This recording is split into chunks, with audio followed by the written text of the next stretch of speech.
Hello, magandang araw sa atin mga kabisprend at ngayon ay magbibigay tayo ng isang tips sa pag-alaga ng bubuyog. Ah, ito kasi mga box ko, mga bago ito, nag-rebox ako, yung mga luma na yung box ko ngayon. So, ang maibibigay ko sa inyong tip mga kabisprend ay ang box na bago, kailangan natin patuyuin muna bago natin siya gamitin.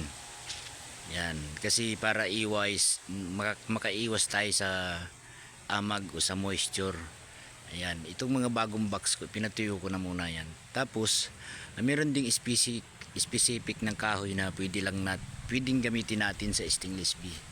Ayan, yung dita, palochina, saka santol, pili.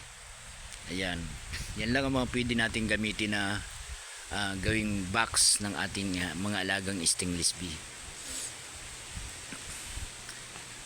Yan, dito ito sa aking mini farm. Ayan. At nag-ayos-ayos ako dito ngayon at medyo gumanda ang panahon. Okay, maraming salamat mga kabis friend at sana ay nagkaroon kayo ng idea kung bakit minsan kahit strong na yung kulon ninyo is namamatay pa. So ang ibig sabihin nun is yung kahoy na ginamit ninyo ay hindi pa tuyong maigi. So make sure na tuyo po mga kabis friend. Okay, maraming salamat.